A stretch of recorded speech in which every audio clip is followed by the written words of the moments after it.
Hello' friends, interview একেবাৰে ওচৰ পাইছেহি আৰু এইটো সময়ত আপোনালোকে প্ৰেক্টিছত ধ্যান দিয়াটো যথেষ্ট প্ৰয়োজন আৰু অনুশীলন নিশ্চয় চাগে সকলোৱে ভালকে কৰি আছে। আৰু এইটো ভিডিঅ'ত মই আপোনালোকক ক'বলৈ যে লাষ্ট সময়ত আপোনালোকে কেনেকৈ 32শ মিটাৰ অনুশীলন কৰিব লগাৰ কাৰণে। আৰু আটাইতকৈ মেইন কথাটো কি, মই আপোনালোকক যিমানেই নকওঁ কিয় আপোনালোকে ডেইলি 32শ মিটাৰ নকৰিব বুলি আপোনালোকে 32শ মিটাৰ কৰিয়ে থাকে। মই আপোনালোকক আগৰ পৰাই কৈ আছো যে ৰেগুলাৰ 32শ মিটাৰ কৰাটো আমাৰ কাৰণে ভাল নহয়। কাৰণ আপোনালোকৰ যদি আশে পাশে কোনোবা ওচৰত যদি এথলিট আছে, কোনোবা যদি খেলুৱৈ আছে, তেওঁলোকক আপোনালোকে সুধিব, যদি কোনোবাই যদি 400 মিটাৰ খেলে তেওঁক আপুনি সুধিবচোন যে ডেইলি আপুনি 400 মিটাৰ অনুশীলন কৰি থাকে নেকি। সুধিব যে তেওঁ ক'ব যে 400 মিটাৰ মই অনুশীলন নকৰোৱে, মোৰ প্ৰেক্টিচ কমপ্লিট বেলেগ থাকে। বা কোনোবা যে 5 কিলোমিটাৰ 10 কিলোমিটাৰ যে খেলা আছে, যিহেতু মই এজন খেলুৱৈ হয়, মই এজন এথলিট হয়, 5000 10,000 মিটাৰ খেলিছো আৰু তাত মই ষ্টেটত যিহেতু গ'ল্ড মেডেলো আছে। মই কিন্তু 5000 মিটাৰ কেতিয়াও প্ৰেক্টিছেই নকৰোঁ। যেনেকৈ আপোনালোকে 32শ মিটাৰৰ কাৰণে 32শ মিটাৰ কৰি থাকে, মই কিন্তু 5 কিলোমিটাৰৰ কাৰণে কেতিয়াও 5 কিলোমিটাৰ ৰানিঙেই নকৰোঁ। কমপ্লিট চিডিউলে চলি থাকে। অকল খেলতহে গম পাওঁ যে মোৰ 5 কিলোমিটাৰ আচলতে টাইমিং কিমান লাগিছে। চ' আপোনালোকে সেইকাৰণে এইটো কথা মনত ৰাখিব যে ডেইলি 32শ মিটাৰ কৰাটো উচিত নহয়। আৰু মোক বহুতে এতিয়া কৈও আছে, কমেণ্টো কৰি আছে যে 32শ মিটাৰ লাষ্ট টাইমত আমি কেনেকৈ কৰিম। লাষ্ট এতিয়া এমাহ নাই, খুব বেছি 20 দিনমান আছে আপোনালোকৰ হাতত। তো এইখিনি সময়ত আপোনালোকে কেনেকৈ কৰিব, মানে 3 সপ্তাহ আছে ধৰি লওক। মই যে আপোনালোকক কওঁ যে ডেইলি 32শ মিটাৰ কৰিব নালাগে, তথাপিও কিন্তু আপোনালোকে নিশ্চয় নুশুনিব, আপোনালোকে 32শ মিটাৰ কৰিবই। আৰু মোক এনেকুৱাও কমেণ্ট কৰিছে কেইজনমানে যে মই মৰ্ণিং টাইমত চিডিউল ফ'ল' কৰি আছো আৰু ইভিনিং টাইমত ডেইলি 32শ মিটাৰ কৰি আছো। সেইটো একেবাৰে এটা ভুল চিষ্টেম, সেইটো একেবাৰে চাইণ্টিফিক নহয়। ডেইলি যদি 32শ কৰি আছে, যদি ইভিনিং টাইমত আপুনি 32শ মিটাৰটো শ্ল' কৰিছে ভাগৰ নলগা, তেতিয়া বেলেগ কথা। কিন্তু যদি 32শ টাইমে চাই আছে, তেতিয়াহ'লে কিন্তু সেইটো ঠিক নহয়। ত' সেইকাৰণে মই আপোনালোকক চিডিউলখন, মই জানো যে 32শ মানা কৰিলে আপোনালোকে 32শ মিটাৰ কৰিবই ডেইলি নালাগে। সেইকাৰণে মই আপোনালোকক চিডিউলখন এনেকুৱা চিষ্টেমত কৈ দিছো যে আপোনালোকৰ তাত 32শ মিটাৰ অলৰেডি থাকিবই। সপ্তাহত এতিয়া 3 দিন 32শ মিটাৰ থাকিব। চ' সেইকাৰণে মই আপোনালোকক কৈ দিছো, সোমবাৰ পৰা শনিবাৰলৈকে আপোনালোকে এইকেইদিন কেনেকৈ অনুশীলন কৰিব সেইটো আপোনালোকে জানি লওক। প্ৰথম কথা, দেওবাৰে আপোনালোকৰ ৰেষ্ট থাকে, তাৰপিছত আহিলে সোমবাৰ। এতিয়া সোমবাৰ দিনা মই আগতেও ভিডিঅ'ত কৈছো আপোনালোকে 32শ মিটাৰ কৰিব। চ' এইটো চেমেই হ'ব। সোমবাৰ দিনা আপোনালোকে 32শ মিটাৰ কৰিব।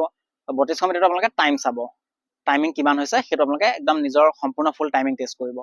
32শ মিটাৰটো কৰাৰ পিছত আপোনালোকে 5-6 মিনিট ৰেষ্ট লৈ পেলাই এটা আকৌ আপোনালোকে 1600 মিটাৰ কৰিব। সেই 1600টো বহুত বেছি স্পীড যাব নালাগে, কিন্তু চাব যাতে 32শ মিটাৰটো যেনেকৈ গৈছিলে তাতকৈ অলপ যেন আপোনালোকৰ নৰ্মেলত যায়, তাতকৈ অলপমান কমকে।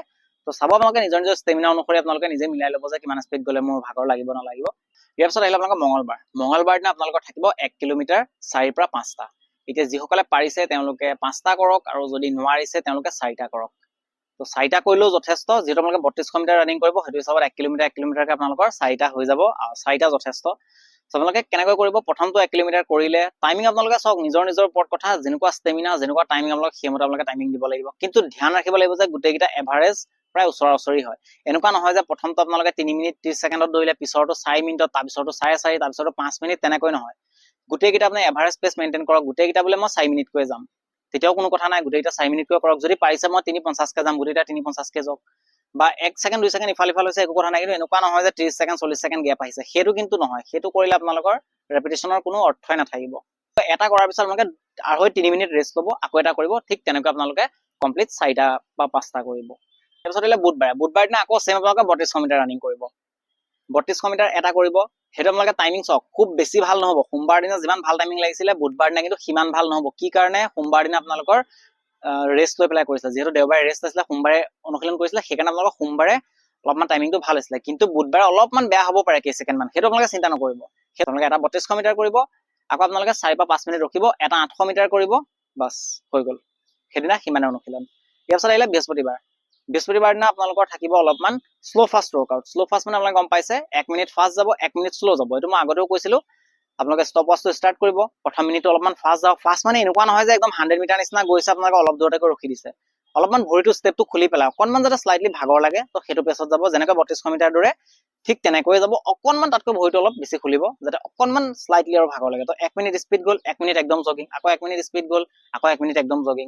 ঠিক তেনেকৈ আপোনালোকে 16-17 মিনিটমান কৰিব। যদি 20 মিনিটমানো কৰিব পাৰে কোনো কথা নাই, কিন্তু 15 মিনিটমান মিনিমাম কৰিব চেষ্টা কৰিব, 15 প্লাছ কৰিব চেষ্টা কৰিব। তো 20 মিনিটমানলৈকে আপোনালোকে নিব পাৰে। তো সেইটো আছিলে আপোনালোকৰ বৃহস্পতিবাৰ ট্ৰেইনিং। ইয়াৰ পিছত আহিলে শুকুৰবাৰ দিনা আকৌ আপোনালোকৰ চেম 32শ মিটাৰে হ'ব, যেনেকৈ আগতে কৰিছিলে। তো ইয়াত আপোনালোকৰ এটা 32শ মিটাৰ হ'ব। যেনেকৈ 32শ মিটাৰটো হৈ যাব, 5 মিনিট ৰেষ্ট লৈ আকৌ আপোনালোকে 10 পৰা 15 মিনিট সময় একদম শ্ল' জগিং কৰিব। সেইটো আপোনালোকৰ ৰিকভাৰ ৰান হ'ব। তো শ্ল' জগিং কৰিব, তাৰপিছত আপোনালোকৰ বিশেষ একো নাথাকে। ইয়াৰ পিছত আপোনালোকৰ শনিবাৰ দিনা অলপমান লং ৰানিং কৰিব। লং কিমানটো কৰিব আপোনালোকে, প্ৰায় আপোনালোকে 7 পৰা 8 কিলোমিটাৰ ৰানিং কৰিব। ধৰি ল'ব যাতে মই সিমানটো ডিষ্টেন্স আপোনালোকে স্পীডত বুলি কথা নহয়, আপোনালোকে যিটো স্পীডত কমপ্লিট কৰিব পাৰে, সেম এটা স্পীডতে যিটো স্পীডত আপোনালোকে কমপ্লিট কৰিব পাৰে সেইটো স্পীডত আপোনালোকে কমপ্লিট কৰিব। সো আপোনালোকে চেষ্টা কৰিব যাতে এটা স্পীডতে 7 পৰা 8 কিলোমিটাৰ শেষ কৰিব পাৰে। তো শনিবাৰে আপোনালোকৰ সেইটো ট্ৰেইনিং থাকিব। সো এনেকৈ আপোনালোকৰ সপ্তাহৰ কমপ্লিট হৈ গৈছে। আৰু এতিয়া আহিলে আপোনালোকৰ ইভিনিং টাইমত আপোনালোকে ৰেগুলাৰ 15 পৰা 20 মিনিট সময় স্লো ৰানিং কৰিব, তাৰপিছত ষ্ট্ৰেচিং, এক্সাৰচাইজ, লং জাম্প যদি কৰিবলগীয়া আছে সেয়া কৰিব পাৰে। আৰু লগতে আপুনি এদিন 3টা মানকৈ স্প্ৰিণ্ট কৰিব পাৰে, 60 to 80 মিটাৰ স্প্ৰিণ্ট কৰিব। সো স্প্ৰিণ্টটো আপোনালোকৰ লং জাম্পৰ কাৰণে দৰকাৰ হয়। বাকী আপোনালোকে লং জাম্প গম পাইছে যে এদিন লং জাম্প কৰিব, এদিন লং জাম্পৰ ৱৰ্কআউট খিনি কৰিব, ঠিক তেনেদৰে আপোনালোকে মিলাই যাব। কিন্তু মনত ৰাখিব যে এতিয়া আপোনালোকৰ লাষ্ট টাইম, সেইকাৰণে বহুত বেছিকৈ লং জাম্প কিন্তু নকৰিব। তেনেকুৱা আপোনালোকৰ ইঞ্জুৰি হ'ব পাৰে, বিষ হ'ব পাৰে, তো গুৰুহাত কেতিয়াবা দুখ পাই যায়, তেনেকুৱা আপোনালোকে চাব যে ইঞ্জুৰি বিলাকৰ পৰা যাতে বাচি থাকে। সেইকাৰণে এদিন লং জাম্প কৰিব আৰু এদিন অলপমান আপোনালোকে ৱৰ্কআউট খিনি কৰিব, ঠিক এনেকৈ মিলাই যাব। যধে মধে লং জাম্প নকৰিব। মোৰ যে লং জাম্প বোলে অহা নাই সেই বুলি আপোনালোকে অভাৰ যদি কৰিব যায় তেনেকৈ নাহেও, আৰু উল্টা আপোনালোকে ইঞ্জুৰিহে হ'ব। সেইকাৰণে ধ্যান ৰাখক, এই লাষ্ট কেইদিন আপোনালোকে এনেকৈ অনুশীলন কৰক, চাব আপোনালোকৰ এতিয়াও 20 পৰা 25 ছেকেণ্ড সময় ইজিলি আপোনালোকৰ ইম্প্ৰুভ হৈ যাব। বাকী আৰু এটা কথা মই কৈ থৈছো, আপোনালোকে ভয় নকৰিব। বহুতৰ মোক এইটো কমেণ্ট পাইছো যে দাদা মোৰ টাইমিং ভাল লাগি আছিলে, এইকেইদিনত আৰু বেয়াহে হৈছে। সেইটো আপোনালোকৰ মনৰ ভয়ৰ কাৰণে হৈছে। চাওক, ইণ্টাৰভিউ আহি আছে, আপোনালোকে ভয় নকৰিব। যেনেকৈ ৰেগুলাৰ কৰি আছে তেনেকৈ কৰিব, যেনেকৈ ফিল্ডত ৰানিং কৰিছে আপোনালোকে হাঁহি আনন্দত, ফুল কনফিডেন্সত, ইণ্টাৰভিউত আপোনালোকে সেম কনফিডেন্সত ৰানিং কৰিব, ভয় খাব নালাগে।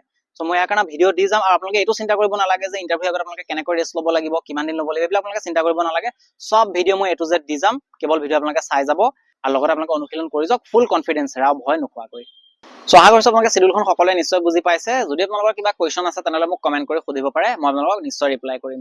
যদি ভিডিঅ'টো চাই ভাল লাগিলে তেনেহ'লে লাইক কৰিব, লগতে লগৰ সকলোকে শ্বেয়াৰ কৰি দিব। যদি প্ৰথমবাৰ আমাৰ চেনেলটো আহিছে তেনেহ'লে চেনেলটো ছাবস্ক্ৰাইব কৰি নটিফিকেশ্যন বেলটো অন কৰি ল'বলৈ নাপাহৰিব। লগ পাম আকৌ নেক্সট ভিডিঅ'ত। জয় আই অসম।